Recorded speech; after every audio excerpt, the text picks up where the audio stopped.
making all the arrangements. I really appreciate it. I don't take those things for granted.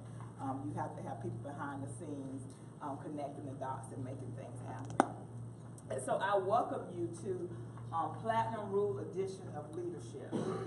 And as we go through the morning, the Platinum Rule will come more apparent to you why I call it that, why it is Platinum Rule. So, and I apologize because that is fading out, so I'm hoping that the others will be more readable. But we're going to look at sharpening our axe. Sharpening our axe. And someone read the scripture reference, Ecclesiastes. Someone read that for us. Do you have that scripture reference?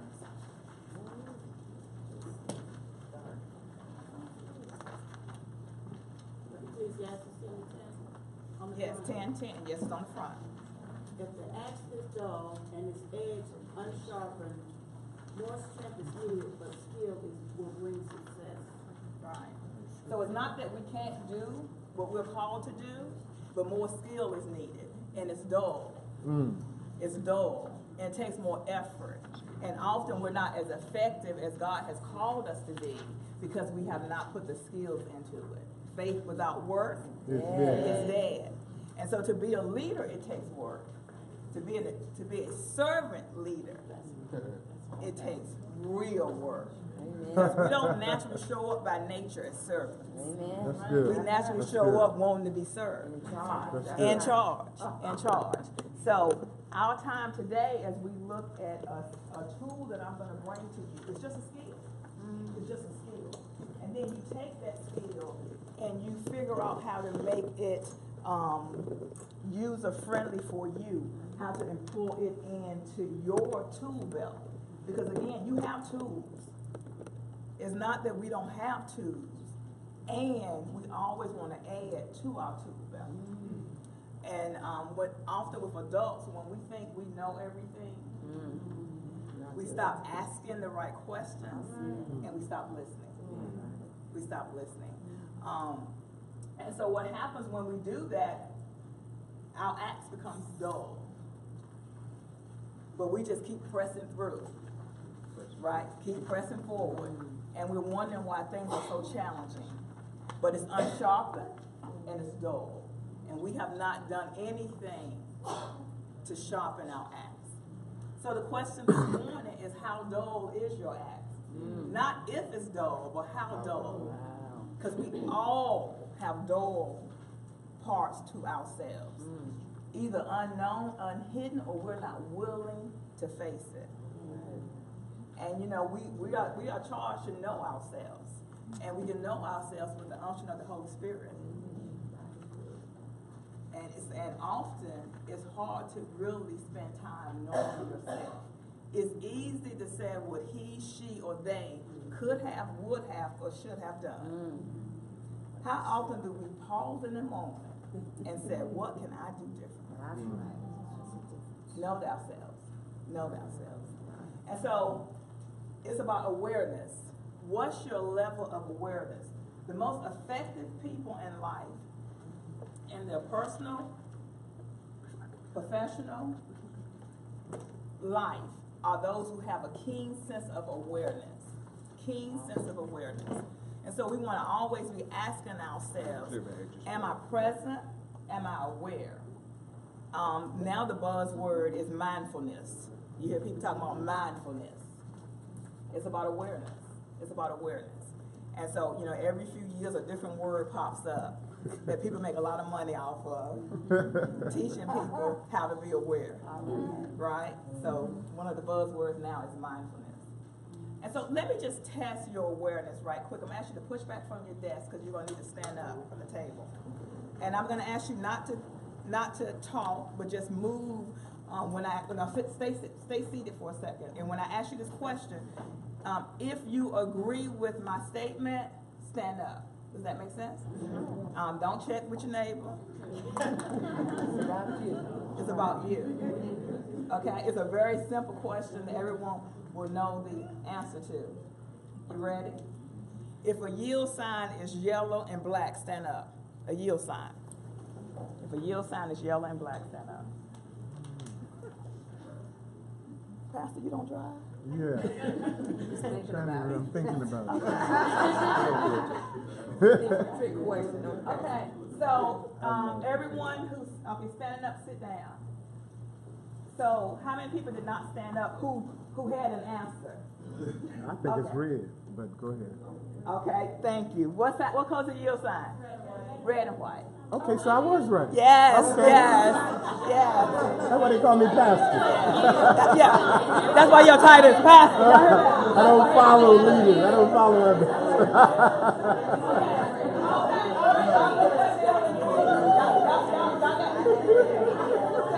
It's been a long time since I took that test.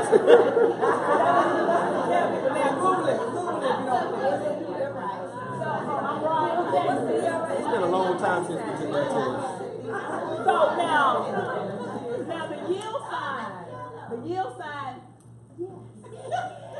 the yield sign used to be yellow. It used to be yellow. So I understand why some of you, why most of you stood up. But do you know when it changed? No. About the early 80s.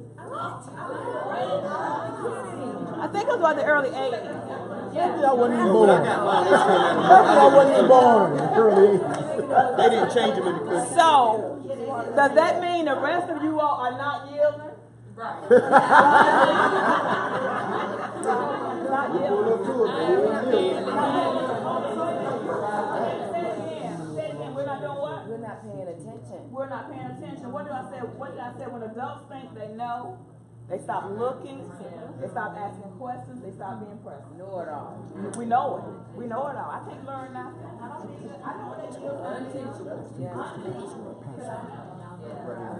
CTL. So we go through life on automatic based on what we think we know. And then we're missing major changes. Major changes. And we get conditioned. Another reason, because we're conditioned that yellow means yield. Right? And so that's a trick of the enemy too, because you easily get conditioned into behaving and believing a certain thing. And so your flesh reacts to that because I know. So I've been told that yellow means yield. So even when it's a total different color, completely different, I'm still conditioned. How dull is your axe? How dull is your axe? So that person that you've been working with and leading, guiding, partnering with, that keeps telling you something, and you keep saying, I don't know what they're talking about. I don't know why they keep saying that. I don't know what they're talking about. Denial. That's your yield sign. That's your yield sign. That's your yield sign. You're not even present enough. You're not even aware enough to even be ready to engage in thoughtful, meaningful conversation that will move the situation forward. Because the reality is, to be a leader, whether it's in the church or in your professional life, there are people that you have to lead and work with that you would prefer not to. That you would prefer not to. You know, it's like when they email you, text you, or call you, the hair on the back of your neck stand up. You have to pause and say a prayer before you even, yes. And the reality is that you are that for someone else. Oh, that's right. So what are your calls to identify the man? What is it? So we're gonna talk about that. That all of us is that for someone else. And all of us have people in our lives that are that for us. And yet we have a responsibility, especially in this context, to lead. To figure out how to be aware of that enough so you can manage how you show up. This is good. How you show up. Especially we want to be a servant leader. just recently left the interim director position of social services in Durham, and I was the assistant director. I was not interested in being the director of social services. And one of the main reasons, because I like this other side of my life too. I know I've been called to do training and development, and so it's hard to balance both worlds. It's hard enough as the assistant director, and as director, it was impossible. Because even the way I met Jude, the training I was asked to do, I said I cannot do it until I'm finished in this role of interim director, because it's a 24-hour-a-day role. But there are 500 employees at the Department of Social Services. 500. And I take the servant leadership to heart in my professional life as well, right? And so I know when I show up, I have a responsibility to figure out who I'm trying to lead, not just show up doing how I do what the way I do when I do it, right? In my title, I could do that, but is that effective leadership? So it takes skills to be able to move out from just doing you, to being present and aware enough to figure out how you need to modify and adapt yourself for effective leadership. And sometimes people say, I just want to keep it real, and I just have to be me. For me, what I have learned, and I share with you to consider, is that authentic, effective leadership is recognizing, knowing yourself well enough to know there are things about yourself that you do need to modify and adapt. And that's really keeping it real. I said the only place you can just be yourself is in the restroom. And that's just for a moment before someone knocks on the door. Anywhere else in life, you're engaging other people. And if you want to be effective, you want to be mindful more than just about yourself. Because we're going to have some porcupine kind of encounters, some sticky situations. Yes. So I'm writing what you said pretty much. Would you repeat that last statement? It starts with, so we need to know authentic leadership. Yeah. So to be authentic, when people say I want to keep it real, you know, often when you're inviting someone to grow and change, they say that doesn't feel right. I need to be me. I need to keep it real. And what I invite you to think about, that keeping it real and being an authentic person is knowing that you have things about yourself that you do need to modify and adapt. That's really keeping it real. That I got some baggage. I got some things that I am not yet what I need to be. And when someone brings that to my attention, I need to be willing to own it and figure out how to modify and adapt. Thank you. Because, so let's talk about the golden rule. The golden rule is to do what? Do unto others as you would have them do unto you. How many of us have used the golden rule? Absolutely. And we feel real good about ourselves, don't we? That's right. Don't we? I do unto others the way I would have them do unto me. And we said it like a badge of honor. Like we are really doing something. Now let me ask you a question. With the golden rule, who's the focus of the golden rule? You. You are the focus of the golden rule. So who does the golden rule really work for? Absolutely. Because the way I would like to do something, and what's your name? Jamelia. And the way Jamelia would like to do something may be totally different. But if I just show up doing the way I would like it to be done, and then Jamelia, the way she reacts to it is not the way I think she should, what's the first thing I say? She got an attitude. She got an attitude. She don't have no home training.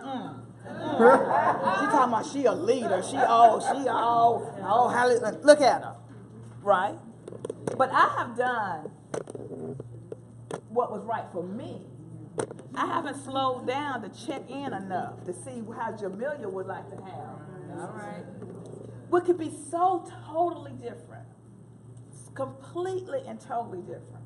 I remember one time I was training on this subject, and I was in the middle of a training, and I had such an aha moment that really convicted me because I had done something for a group of people, And the way some of them react to it really bothered me.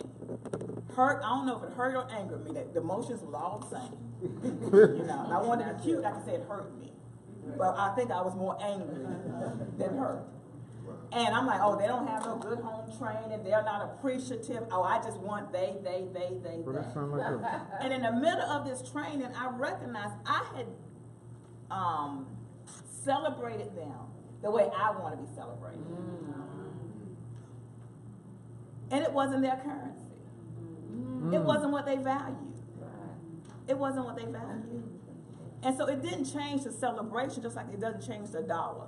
The dollar is the dollar, but depending on what country you go to, the value of it changes. The value of it changes.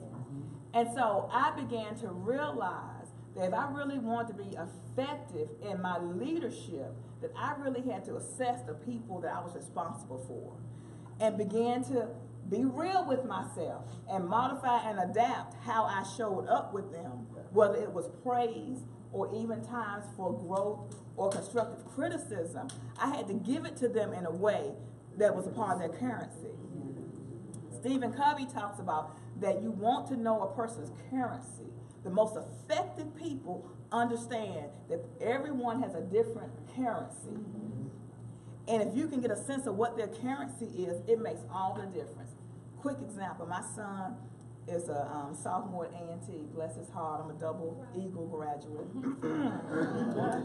That's a whole, I tell him, my husband, Central North Carolina Central University education is paying for that A&T education.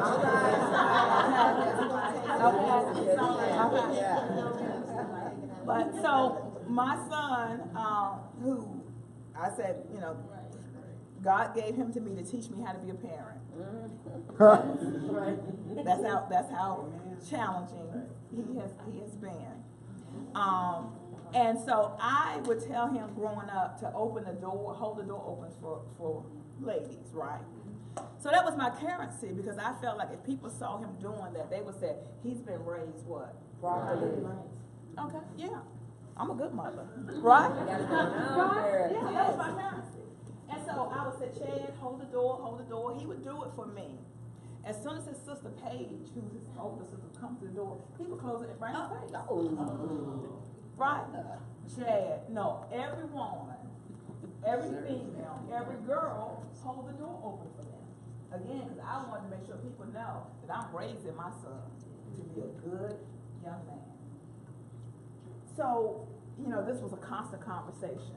One day I said to Chad, as he was going and finishing elementary school and going to middle school, I said, Chad, and a part of this was me understanding this about currency, because it's important to not just have pastor, what I call a Sunday go to service experience and a workshop. When you say, ooh, that was good, yeah, but there's no life application. Okay, That's right. Right. So as I'm training and learning, I take what I learn, because I need every day, and try to apply it. So I had learned about this thing called currency. So I'm evolving as a person, as a mother. And so I said, Chad, if you hold the door open for the girls, they're going to say, ooh, Chad. They like that. Ooh, y'all, you see what Chad did? He's a gentleman. Now, what was his currency? Girl. Not women yet, bro. The girls. I laid on his level. Right? But that was his currency. He could care less about me wanting him to be polite and well behaved. But when I spoke to his currency, so the it did not change. But I spoke to his currency. Does that make sense? Yes. It is so warm in here, or is it just me? Can we adjust the temperature? It's too cool earlier, so we need that balance.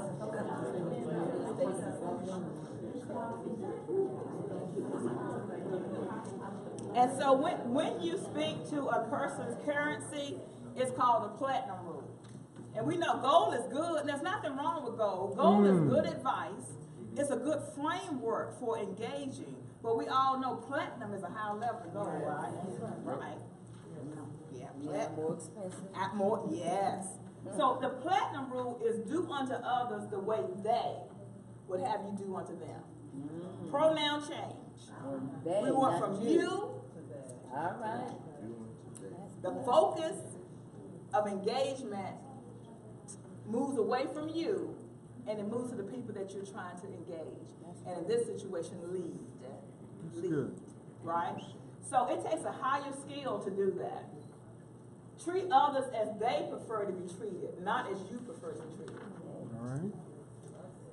This is respectful behavior. You want to try to understand what the other person would like or not. You examine a situation through their perspective. When you find yourself saying, I don't get it, I don't know why they feel that way, or what's the famous line, I'm sorry you feel that way. you know the nice, nasty apology? I'm sorry that you feel that way.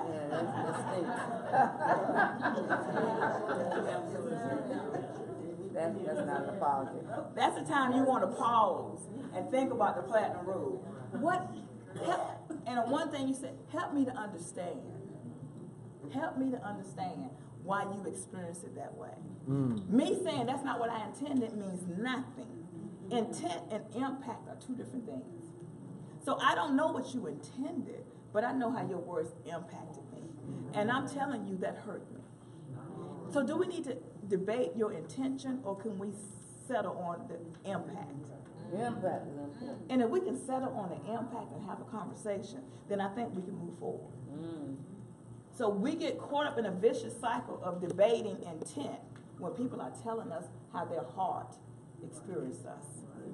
That's impact. And again, Covey talks about it as paying in that person's currency. And let me invite you to be open to the fact that you can understand a person's perspective and understand how something hit them without agreeing that was your intent. It's not a but, it's an and. So if we can change, if we can remove the word but and add and to it, it makes all the difference. So if we say, well, I'm sorry, that's how you felt, but that was not my intent, right? What does but do? It changes. It negates everything that was said before. Null and void. If you said the same sentence and you said, I'm sorry that hurt you, and that was not my intent. The same words. How different does that feel? Because now I've joined your truth with my truth. You can understand one another. Right? Right? So how do we do this? Because this is a higher skill set. It's easy to show up being me. I can do that all day long. You know? But to do these other things is a higher skill set. And the tool that I have found that has helped me to do that, and it has helped me to be very effective in relationships, is social style. And when I say relationship in both my personal and professional life. Often people in their professional life and their ministries, when you look at them and you know, God has really gave them favor, and you feel like it's almost like magic dust, like everything they touch turns to gold. When you pull back from that, you will see people working skill sets. Because at a certain point, everyone has the same kind of experience. Then it's about your emotional maturity, your willingness to be open to grow yourself and learn how to be more effective. And so social styles is not Myers-Briggs, it's not a learning test. It's simply, how do you just show up in life? What's your behavior preference? It's been around for 50, 60 years. Salespeople use it all the time. When you walk into a car dealership, often they use social styles.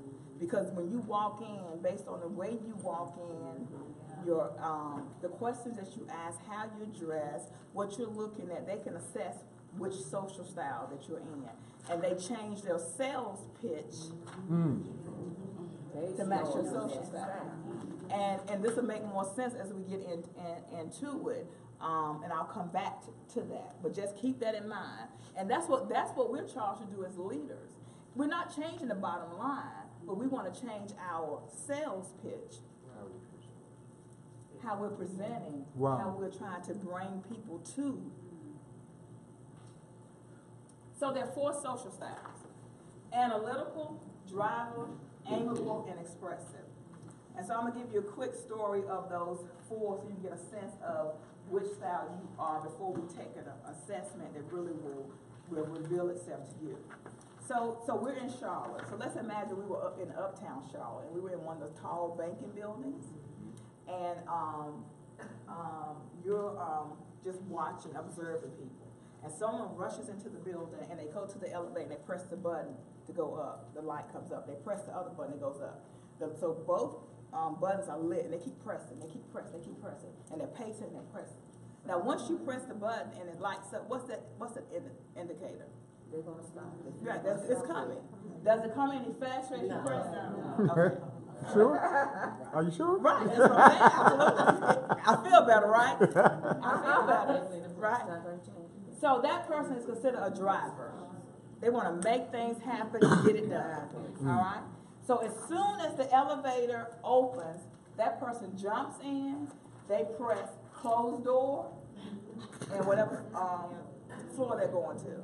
Now with the ADA laws, as the door's gonna close on a timer now, right? But that person is, they might even be holding closed door, because they wanna make this thing happen. So as soon as the doors are about to close, a hand comes in the door. And as the hand comes in the door, the person who's on the elevator has to almost grab themselves because they want to scream. They lack patience. Right, they want to scream. And the person who's coming in the door, they look and they see 2 other people rush into the door. And they say, I'll hold it. Excuse me, sir, 1 second. I'll hold it. Excuse me, sir, 1 second. That person is amiable. They want everybody to get their needs met. Can we all just get along? Real good, yeah. Right. They want to take care of everyone, right? So now there are 4 people in the elevator. We know we have a driver. Okay. And we know we have an amiable person. So the 3rd person, they're looking at the amiable person who's in the elevator. And they say, ooh, where'd you get that ring from? That is a nice, can I see it? Oh, that is nice. And what's 101 of elevator?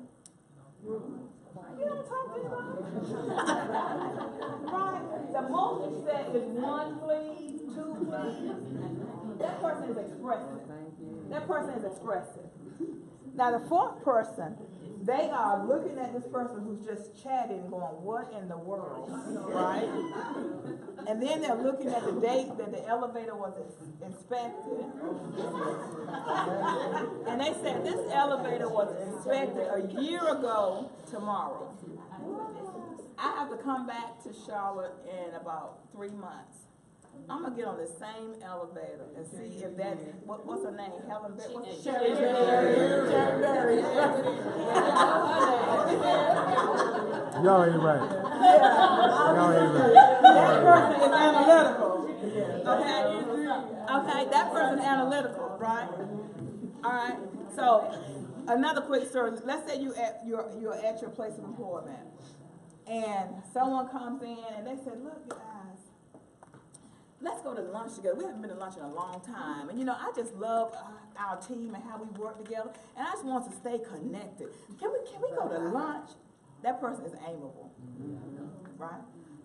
One person speaks up and says, well, that's fine, but we need to leave at 11:45. These are the 3 places that we can go in and get out in an hour. That's a driver. Driver. Yeah. So when you get to the restaurant, the 3rd person, when they walk in the door, they look at the sanitation person. Oh, yes. That's And this is 94.5. You're not eating there. And their limit is a 95.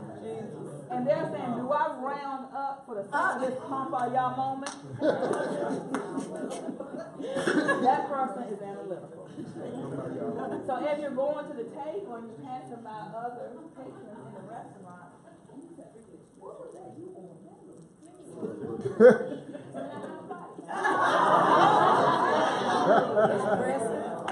That person is expressive, right? I'm saying these in extremes so you can get a sense of who you think you are, right?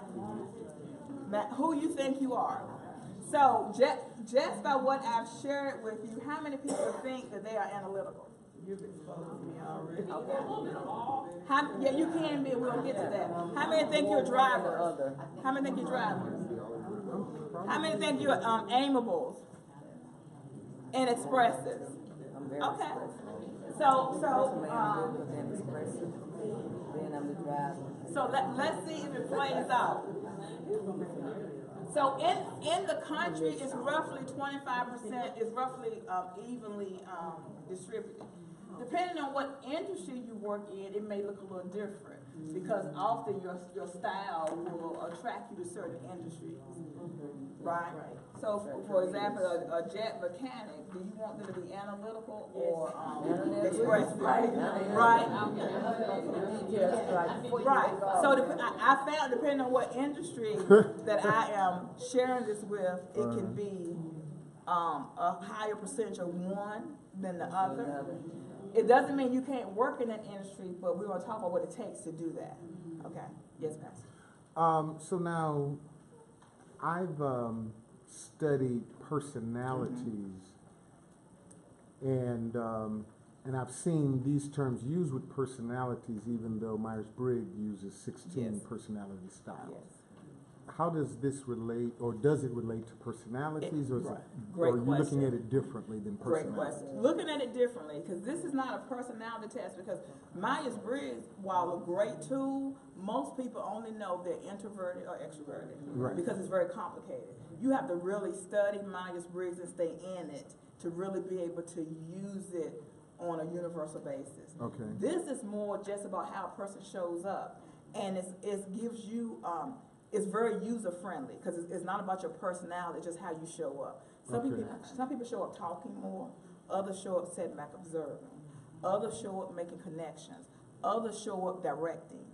And so you just got one of four to figure that out. To figure it out. As opposed to 16. Absolutely. Okay. And we'll talk about some people are very close to the center, so you flow in and out of all four very easily. Some people are at the extremes, and we will talk about that. But this is not a personality test. This is a social style, how you just go through life.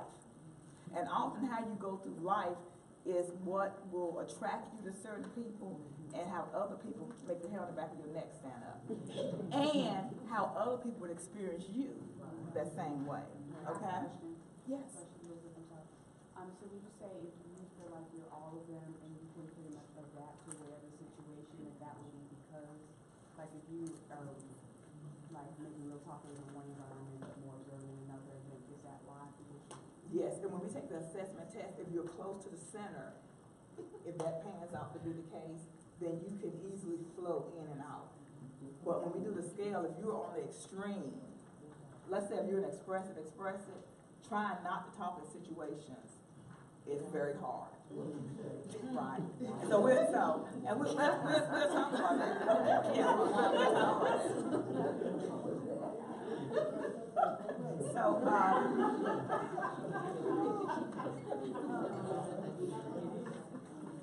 because this PowerPoint is not showing well, let me get you to turn to, let me see what pages. I hope it's in here. Okay, yes. Turn to, it's 3 pages back and you'll see social style. Does everyone see that page? Yes. So let me break them down a little bit more for you.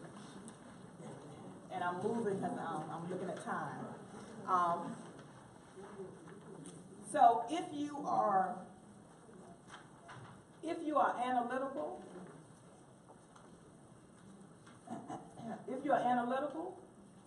and amiable, what happens is that you tend to ask more questions. But the reason for asking questions are very different. So analyticals ask questions because they want to get it right. They want the data, they want the information, they want to understand, they want to get it right. Amiables ask questions because they want to make sure everybody is all right. Are we okay? Can we move forward? So you both ask questions, but the intent behind it is different. Analyticals and amiables tend to go through life slower. They're on a slower pace. And they tend to be less assertive. Okay? They tend to be less assertive. And these are all 10s, and it's on a spectrum, which you can't see here. This is driver. Driver and expressive, they tend to tell.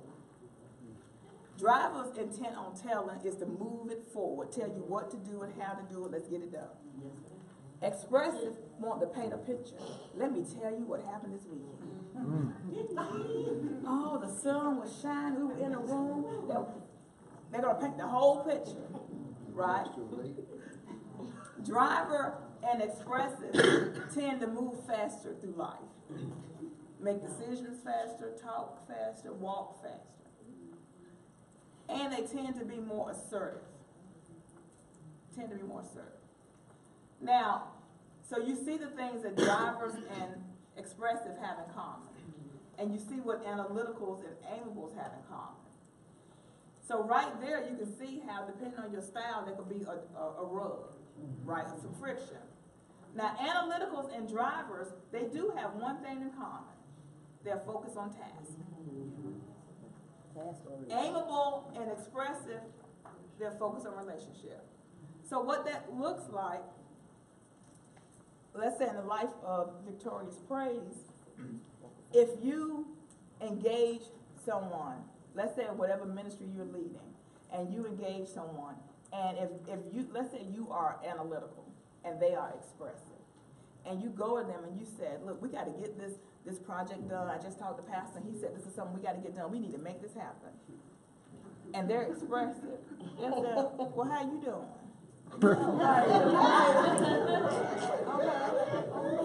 Right?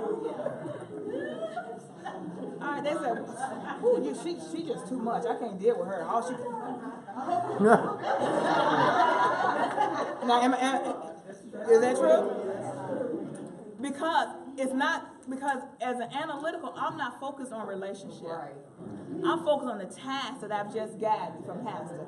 And I want to get it done and make it right and get it done on time. Right? And, I mean, I just saw you yesterday. What else can we And because you express them, you focus on relationship, you're like, can I at least get what, how you doing? How you doing?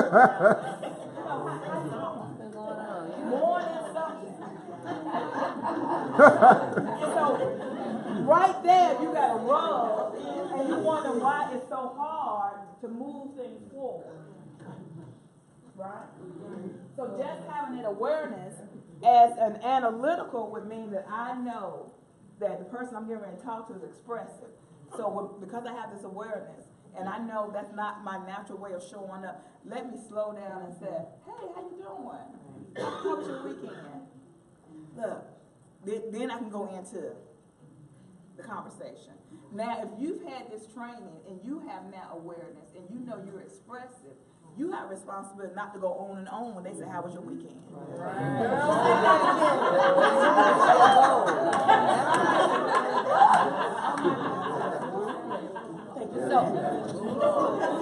So having this information is not that's just how everybody knows how I am.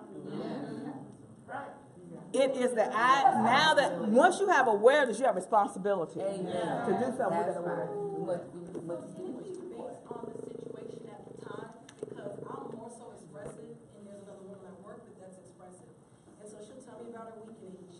And then at one point I'm like, okay, we got something we got to do. And so what I would surmise is she's probably expressive. and she's more on extremes. And so even with your expressive self that you feel like you are on a continuum, you're experiencing what other styles experience with you. All right. You gotta be understanding. Yeah, and so we wonder why people feel that way, right? Because I'm an expressive driver, and I had a colleague when I was working at Appalachian State University, and she's expressive, and she loves every idea that she has. And you're not supposed to love every idea that you have? You can love it, but just don't love it to death. And she, and we all work from our homes. I was working in Durham, and she was in Asheville, and she would go, Catherine, this is what we need to do, and I got this idea. She would just paint the picture. She would talk. And we had all this training. And she began to notice that I would be quiet on the telephone, and I'm not quiet by no stretch of the imagination.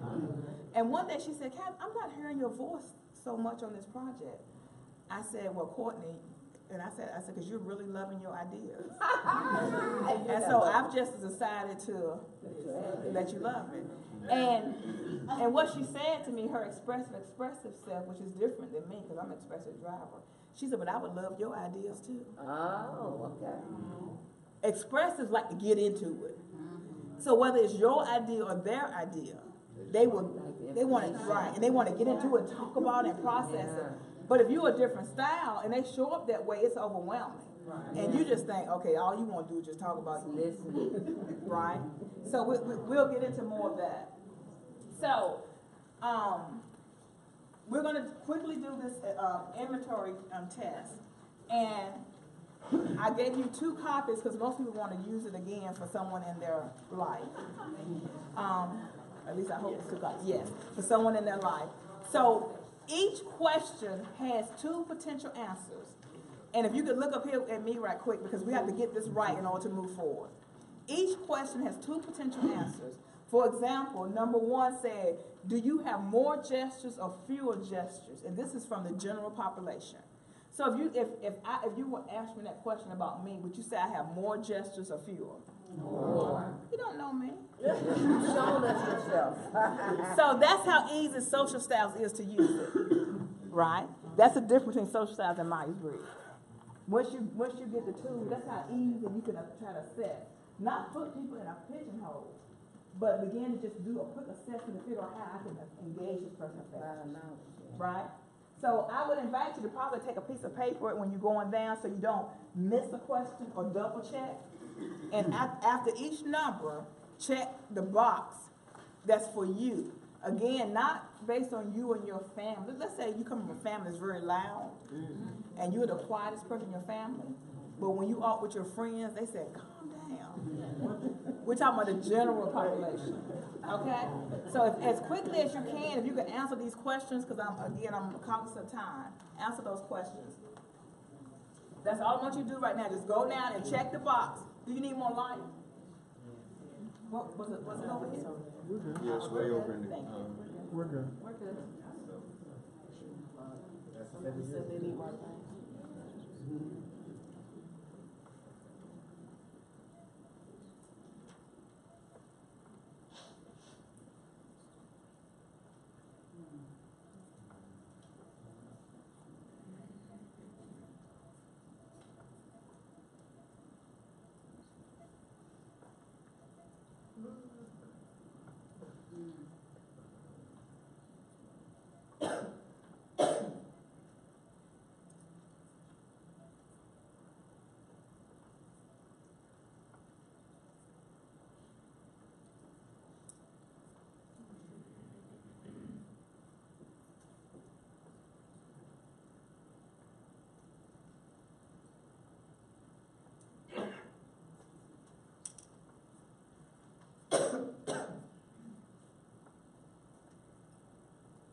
have checked all the boxes, add up each column and put the number of checks that you have above the words.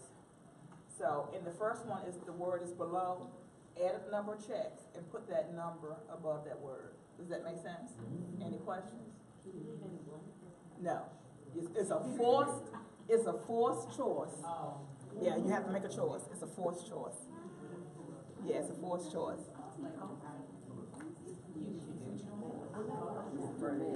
That 18 questions, I have 19 answers. So you double check. So go back and check each number to see which one you double check. Yeah. Only for you.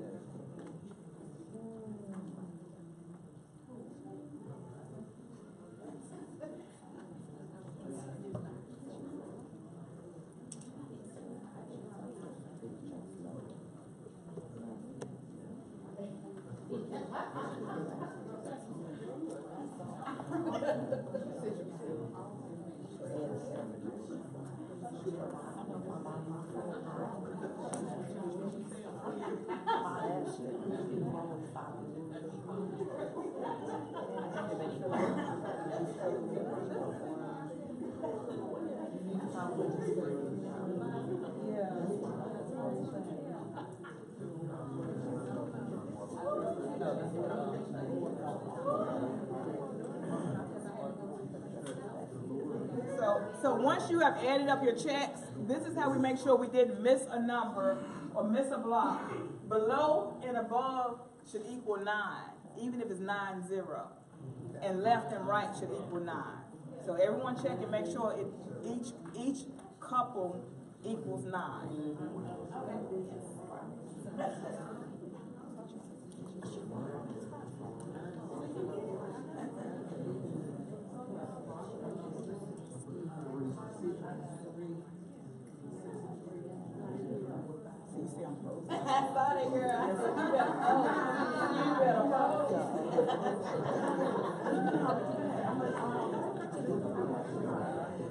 So does everyone equal 9? Yes. Okay, 9. It should equal 9. Left and right should equal 9, and above and below should equal 9. Okay, I think I'm not getting it. So I have the above and below. Okay, does it all equal 9? Yes. Okay, now I need for you to stay with me. Now I need for you to subtract. Subtract a left and right, and your remainder, put that number under the one that was the largest number. So let me say it again. Let's say left was 5 and right was 4. You would put that 1 under 5 on the left. Does that make sense? What if it's the other way around? So, What was your question, Patrick? Did you have a question? Okay, so say that again now. Okay, so you would put your answer under 8 and under 7. So subtract. 1 from 8. Yeah, and put then 7, right, and put 5 there. Yeah, so you put 3. You put 3 right there. Right.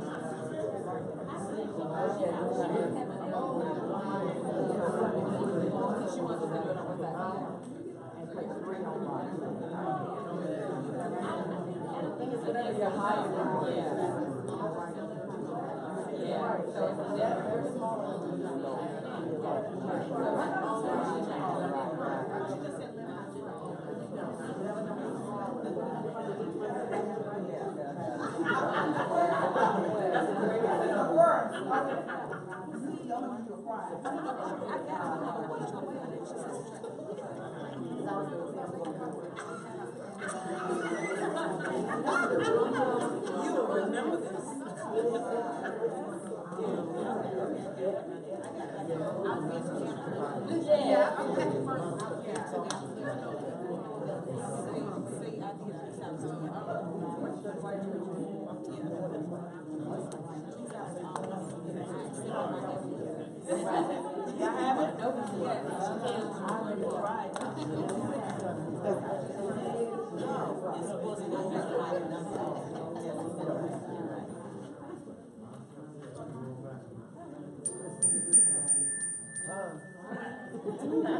So now let me get your attention. I'll be right there with. Let me get your attention. So in this example, the person is 3 below and 1 to the right. Okay, so watch up here so you can see how to plot yours. They are 3 below and 1 to the right. And again, if you add up each column, so they had 6 in that one, 3 in that line, 4 in that line, 5 in that one. So it's 6 below, 3 above. Once you subtract it, your remainder goes in the column that had the highest number. Same here. So now, because this gives us our direction. So this person is 3 below and 1 to the right. So watch up here. Then when you go to the chart, you come to the middle of the chart. Where's the chart? Okay. Yes, keep flipping, Yep, keep got it. turning. So look up here so you can follow on your own. This person was 3 below. So if you come to the middle of the axis, and there are numbers on that, right? So you go down to the third one, because there are 3 below, and you put a circle on the 3. And they were 1 to the right, correct? Go back to the middle, go over 1 to the right, and you put a circle on that 1. Now the next step is how you find your social style. Then the charge is to connect the 2. So you come straight down and you go over and you connect. And the box where the right angle is, that's your social style. Huh? So everyone turn to the, find what you are below. Everyone find your number below. You have your number below? Turn to the chart. Turn to the chart. If you are below or above, turn to the chart. Go up to that number either direction. Again, if it says above, you go up. If it says below, you go down. Okay. Right? And now circle that number. Everyone circle that number. Has everyone circled that number? Yeah. You're either going above or below. Now look back over on your chart, and either you're going to the left or to the right. Right? Find out if you're going to the left or the right. And then what number it is. Turn back to the chart, come to the middle, either go to the left or the right and find that number. Circle that number. Have we done that? Yep. Okay. Now you need to connect the 2 numbers by going straight down and over to those 2 numbers. Okay, and I'm gonna run through right quick and make sure everyone has that. Any questions here?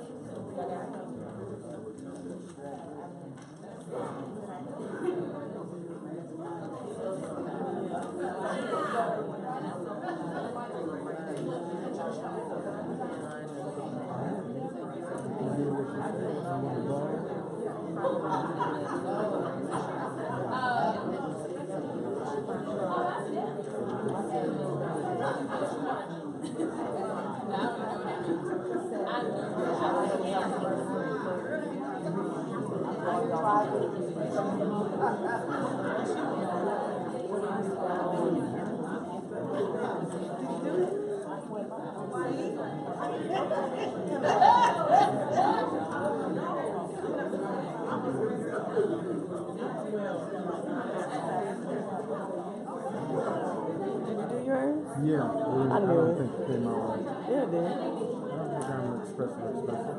No, you're. Oh, wait. No, you're definitely not expressive. Right. No, that's not right. Maybe I didn't answer the 7, question 2, right. 5. Yeah, that's right. Go to the right 7. Down 5. You ain't answered questions right.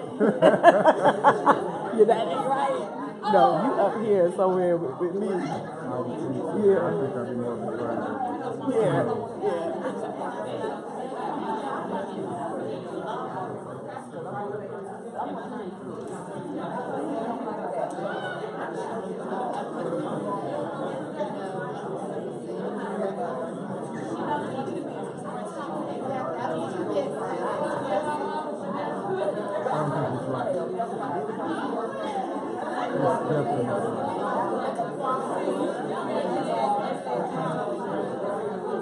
It's said that was expressive.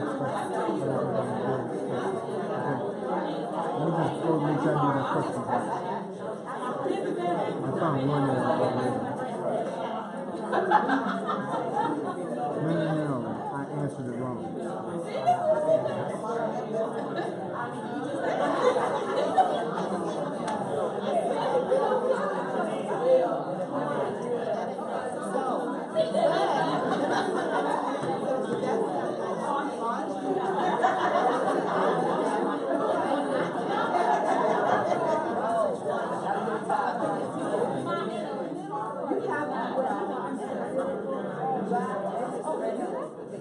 You know what I think what I'm doing is I think I'm answering it as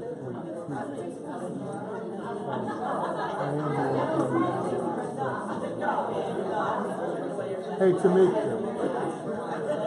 I think what it is I answered it like when I'm preaching. Yeah, Because no. I'm very animated, Right. I'm very Yeah. outgoing. Yeah, then you gotta do it again on this page. Probably so. There's another I one. have to You think gotta do about it it again. when I'm not preaching. Right. Like when you're with your usual group of people, you most yourself. Yeah. Because that is definitely your preaching style though. Right. That is your I preaching want to style. be animated. I Right. want to be expressive. I'm doing a lot of Yes. gestures. Yeah, but naturally, I can see I can see that, but not expressive. Yeah, because see, I was looking at, you'll see, like, for example, look at this question here. Speak some more slowly or more rapidly. But clearly, when I'm preaching, I'm more rapid. Three more flowing body movements. I was stuck on that one. Again, when I'm preaching, I'm trying to get your attention, but perhaps when I'm not. So I think I would be second guessing myself now. Right. Those are the two. That's what you asked. Those are the two I was stuck on. And I was asking her that. I was like, I don't know. Like my body movement. Do I think about? I don't know. I just walk. So I don't know if it's free. Is it controlled? Right. But yeah. So I think it's because I have this dual personality, preaching versus naturally being a little bit more challenging. Yeah, mine came out, what was it, driver expressive, which is okay, but I'm really super analytical. I mean, that's what I do for a living. I was shocked, but it wasn't that far off. Because I think, I was like right here at 5. So it was kind of in between driving and analyzing. So what are you, sir? A driver and what? I didn't answer that. Oh, I knew you were a driver somewhere. But here's the problem. I answered it like when I'm preaching. But when I'm preaching, I'm expressive and facial. But you are an expressive driver, I said. It just exhausted me. So again, it's not that you can't do it, and we're in situations that we have to pull up other styles, but it takes more from you. So as opposed, I can train all day and be energized and leave. I said, that was great. I'm ready to do something. Right? But then if I got to go crunch some numbers and present a budget, I can do it, but I have to pull something out from myself that is not my natural way of being. And so that's why I asked Pastor if he's tired when he's finished. Because he can do it, but he's pulling from a place that's not the natural way he shows up. Does that make sense? Right. And so I want you to turn and read about your primary style. Read about your primary style. I asked for some clarification on from my style, the one that's capitalized. That's your primary style. Just one, that's what I thought. How'd you go the other way? Well, they told me back there that I was supposed to do the lower numbers. Yeah, that is. So I did these first, the 3 and 3. No, the 3 and 3.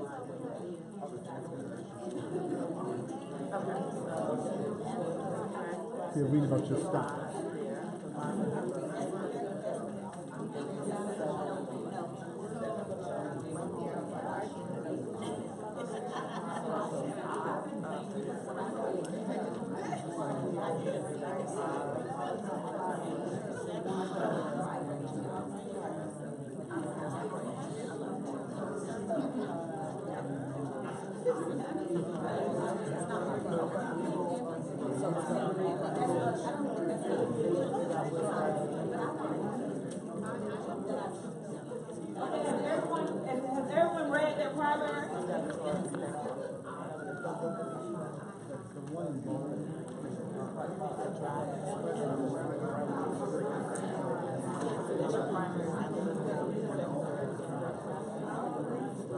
So read what your primary, read your primary and read your secondary. Now, if you read your primary, go ahead and read your secondary, because remember, it's only 10% difference. You easily flow into either one of those. Does anyone, after reading it, feel like their style does not fit them?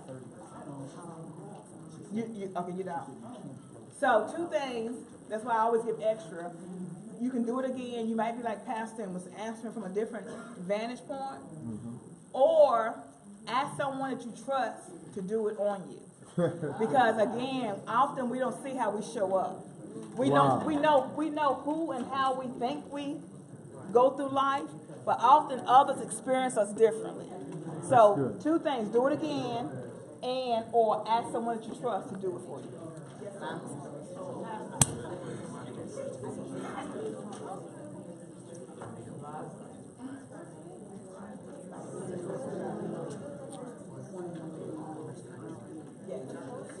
Okay, so this is a good question. This is a good question. Some of you have social styles that seem to conflict with each other. So someone said they are amiable and they're a driver. So this is what that looks like. Come on, we got to get this done. We got to make this happen. This is taking too long. Is everybody okay? Are y'all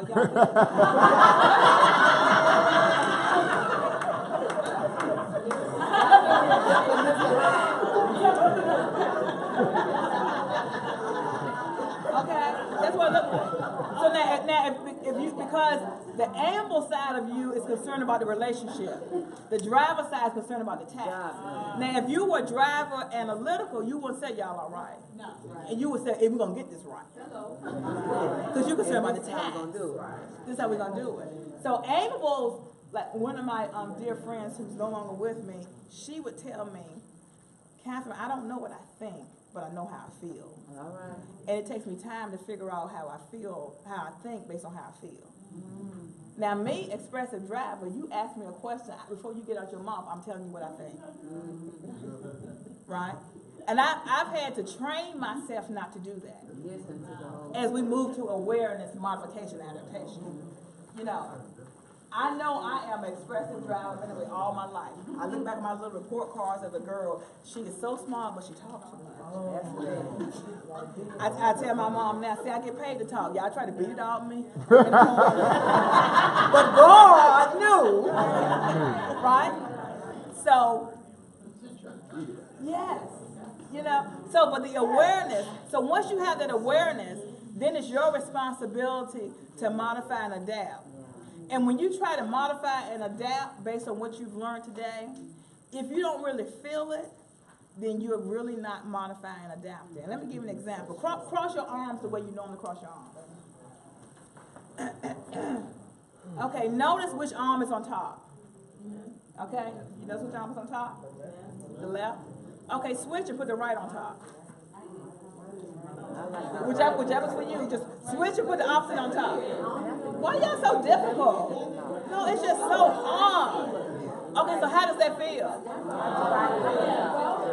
Right? Uncomfortable, awkward, right? Okay, now put your arms back the way you normally do. Put it back the way you normally do. Okay, now I want you to work with me for a few minutes. So put it back the way you normally do. Okay, and then I'm going to ask you to switch. Switch, switch, switch, switch. You should end up with the opposite one again now. How does it feel now? A little bit, from not good to a little better, right? So I want you to remember this experience. If it's this painful to change the way you cross your arms, and now we're saying we're going to modify and adapt the way we show up, and you don't feel a pull, you don't feel that this feels strange, you don't feel like, oh, I don't think I can do this, then I would say you're really not trying to modify and adapt. You're playing at it. You're playing at it. And also get an accountability partner. When I was working in Maryland and I was leading this department, and when I wasn't even introduced to social styles then, but I had a mentor, and I would say you always need mentors. And people that can be honest with you and that you can receive it even when you don't believe it at that moment, right? That's when you really need it. And my mentor, he said to me, and this is on the side, but get some mentors that look and act different than you. That's right. You know. So this was my white male mentor who's now about 80 years old, and he's still one of my mentors. And he said to me, Catherine, I don't believe that you're listening to what this particular person is saying. He said, because you're too effective a leader to keep missing what she's saying. I said, what do you mean? I am listening, you know? And I was, really? But really, when she would start talking, I had made that I knew what she was going to say. And when she would open her mouth, I would hear, I was playing at listening. I was giving all the gestures. Well, thank you for sharing. And my mom was like, I'm so glad that's over. And I was not taking it in. And so when he said that to me, it took me a moment to have that awareness. And so what I did, I told my group, I said, you know, I'm working on listening better. So when we come to meetings, I'm not going to share what I think, how I feel about whatever the topic is. I want to hear what you have to say. Right. And especially if you cannot be a servant leader always talking. It's impossible to be a servant leader when you're the one that's always showing up, laying out the game plan, always talking. Yes, often we're in a situation where you have to share, this is the vision, but then you want to do the sandwich approach. Then you say, and so what do you think? What are you led to do? Well, how do you think we should get there? And then you put the other end of the sandwich, okay, and then you come back. But if you want to make people feel like you are really engaged and you value them, you have to give them space enough to feel like their voice can be heard. Amen. And depending on what role you're in your style, if you put your role, for me as a expressive driver and as a person who's been leading people for the last 20 years, that's a deadly combination if you're not aware of your stuff. Because it's almost fueling that part of yourself, right? And there's always adaptations and modifications that you want to make depending on your style. Because there are natural places for there to be some conflict. Turn to the page that says General Overview of the 4 Styles and Strengths and Weaknesses. So quickly, I'm going to pick at expressive because those are my people. So, analyticals, look at all your positives. Drivers, look at all your positives. Amiables, look at all your positives. Expressive, look at all your positives. They feel about right? You can live with that? Okay, now look at, just glance your eyes to the left of the page and look at the negatives. Oh, Jesus. Ooh, that's some oh, Jesus statements, right? So, naturally, the negatives, we don't own them as much as we own the positive. That's human nature, right? And so let me pick at the expressives. So, which one on there, an expressive that really doesn't sit well with you? Undisciplined. Okay, so this is what undisciplined look like for other style expressives. So, let's say you're with some friends and y'all been talking about going on a trip, and they'll say, well, we're planning to, let's say you plan to go to Jamaica, right? And everybody's been planning and you got it down packed and you're ready to go. And then someone mentions, oh, well, you know, I heard Mexico would be a better place for us to go. You would say, oh, Mexico, oh, that sounds interesting. That sounds good. Now the analytical is saying, what? We've been doing all this planning. I go on the side, and here she go with that mess. So for another style, it seems undisciplined. But for expressive, we move by intuition. We're in the moment. Hey, I'll have fun in Jamaica or Mexico. Hey, let's go, right? So it's about how the other styles experience how we show up. And so for another style, it feels undisciplined. obnoxious, weak-willed, right?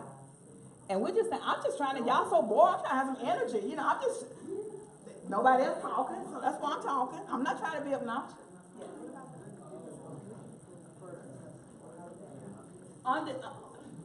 Undependable in the sense of we can go in one way or another way, right? Switch up. We switch up.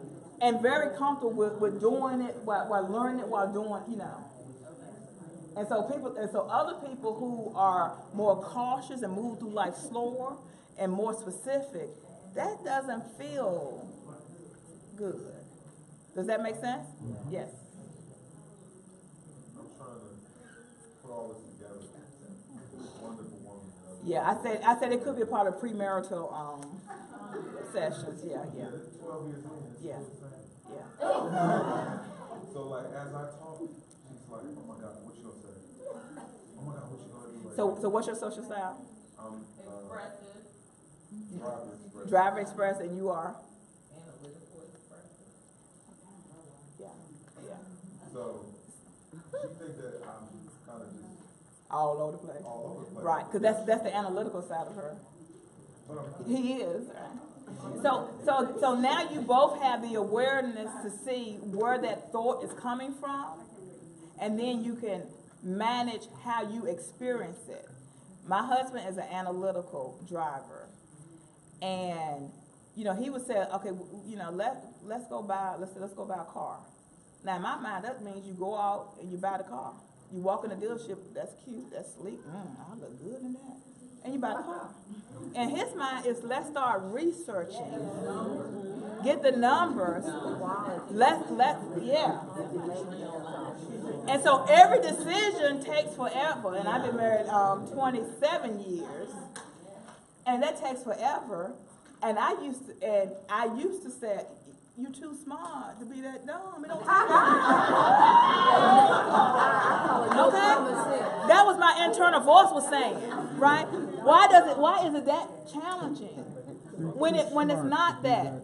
Analyticals want to get it right the first time. Expressive want to get it good. And we comfortable with getting it better the next time. And you know, even with my husband, we go out to dinner. What I used to say to him is, if God is willing, this is not your last meal. Please order. Please just order.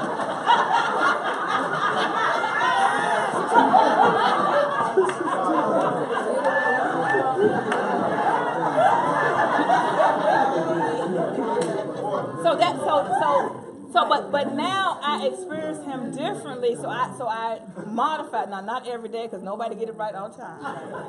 But when I'm my best self, I'm able to say to him in those major decision-making moments that I trust that you're going to get it right, because that's your charge for the family. And I release it. And we've gotten a partnership now where I cannot go to Sears with you 10 times looking at the appliance. For you to quiz the salesperson to see if they have enough knowledge to sell you an appliance. I cannot. Because they don't know that Kenmore make all the ones that's up there, they put different labels on. They don't have. I cannot do that. But I will go with you 1 or 2, 3 times. And then I'm going to release myself. And I'm going to say, honey, I trust that whatever you buy. Right? And so that means that I got to think about what he's doing from a different lens. And then that releases me from having negative feelings about it. And as the more I release those negative feelings, I show up differently with him, which allows him to show up differently. Does that make sense? Yes. And again, that's awareness, modification, and adaptation. And you only have responsibility for you. You only have 100% responsibility for you. Amen. Okay, so look, how much time do I have? 5 minutes. Woo. So, turn to the next page, and we have style modification strategies. So now that you have this information, remember the crossing of the arms? This is your opportunity to leave here and say, I want to have a crossing arm moment with how I show up. All right. And if I'm truly having a crossing the arm moment, I'm going to feel it. When I chose not to say what I thought every time when I was practicing that, I would leave the meetings with headaches. That's because I always know what I think. Now, should I always say what I think? No. But I always know what I think. So I've learned to manage that. Now I can go sit in the room all day long and not share what I'm thinking, and I don't have a physical reaction to it because I practice that modification. So you should feel this. Analyticals, decide. That's your modification. Decide. It may not be the best decision. Get good information, make a good decision, and tomorrow, when you get more information, make a better decision. Okay? Decide. People are waiting for you to make a decision, to be decisive. Drivers, listen. Listen. Listen. Slow down. Stop knowing what should happen, when it should happen, where it should happen. And just listen. Recognize that you need to show up listening more. Listening more. Aimables, stretch. Get in the game. Get in the game. Stretch. If someone's stepping on your toes, it's okay to say, ouch, you're on my toes. They'll survive that encounter, and you will too. Stretch. Be willing to have a voice. Make yourself known. Share what you think. Stretch. Expressive. Restrain. Pull that stuff in. Pull it in. Pull it in. Pull it in.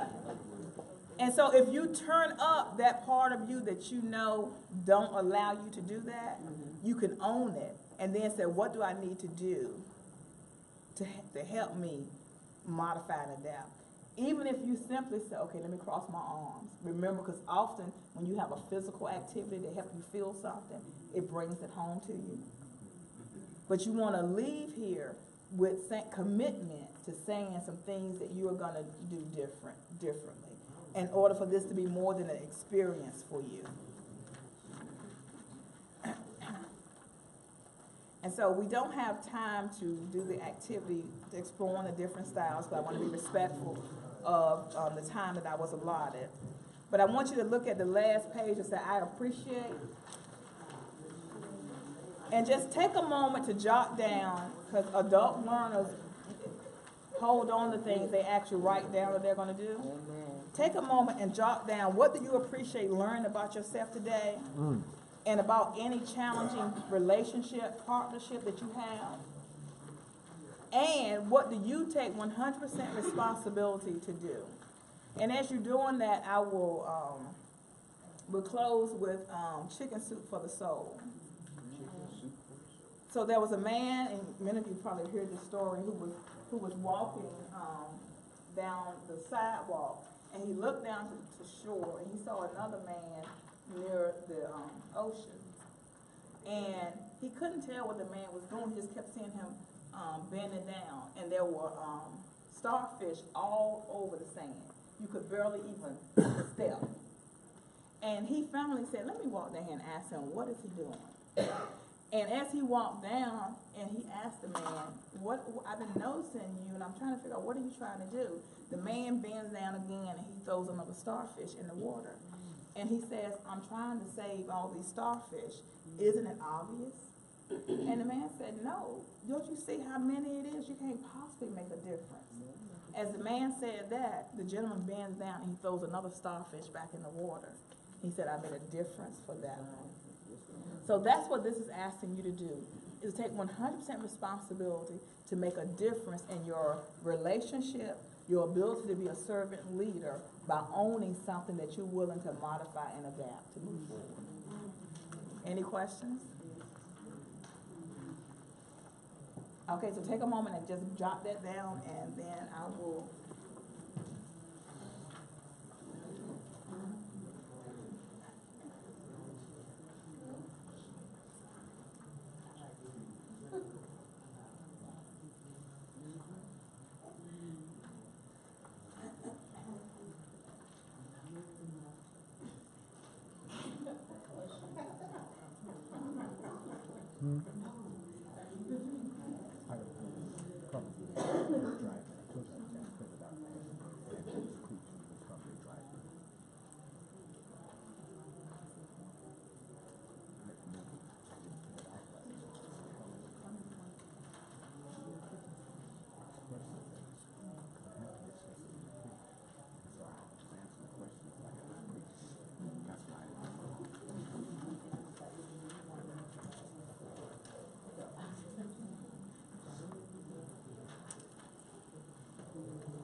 So who's willing to share what they're willing to take 100% responsibility to do differently? Who's willing to share? Yes. I will make every effort within myself and believe God for the rest, to listen more to others and to utilize the ideas and Excellent, excellent. Every effort and believe God for the rest. Yes. Listen more. Listen more. Yes. Yes. Spend more time, showing in the uncomfortable. Nice, nice. And because that's where you grow. That's where you grow. Yes. Not to necessarily need all the facts all the time. Beautiful. Beautiful. That's a start, right? yes. That's a start. Make a good decision. What I call it is failing forward. Because even if you make a mistake, you're moving forward. I feel like failing. Yeah. Striving forward, moving forward. That'll work. Okay. Yes. Can everyone hear? Can everyone hear? Now keep in mind, everybody, we're starting this slowly, it's gonna be a process. But I'm gonna stop and think of the person I'm encountering. That's what I'm writing.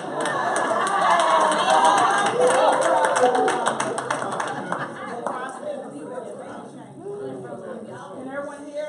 Everyone hear? One of the things I appreciate is learning to be aware of how to let somebody fight. Nice, nice. Anyone else want to share? Yes. You were learning what? Get in the game. Nice. So you're amiable? Yes. Nice. Get in the game. So you join the choir?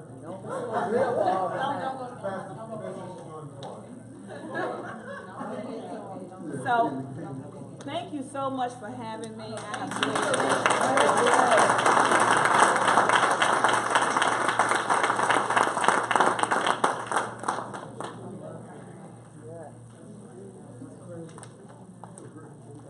Did you all enjoy that? Yes.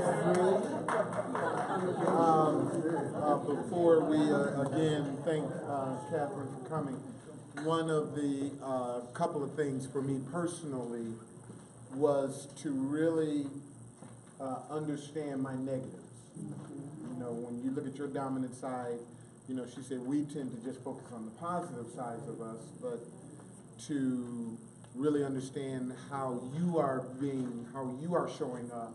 And then the other part is to take note and try to learn how others are showing up when they come into your presence. Because, you know, we are in the business of people. And we either going to be effective or we're going to be ineffective. And so this year really plays a big part of that. And are we effective in recognizing and understanding the people that we're called to serve? And are we being effective at understanding our negatives or our limitations in serving those and then overcoming them? That's the one thing that I've always remembered about Myers-Briggs, but it wasn't designed to put you in a pigeonhole or a box, but it was designed to help you understand who you are so that you can grow beyond it. So again, let's give Catherine a great big hand. Thank you.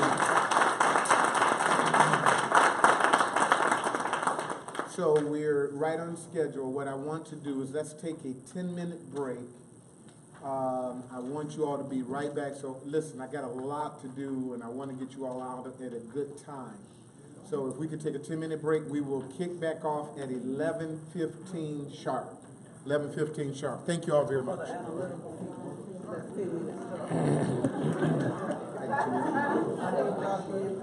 So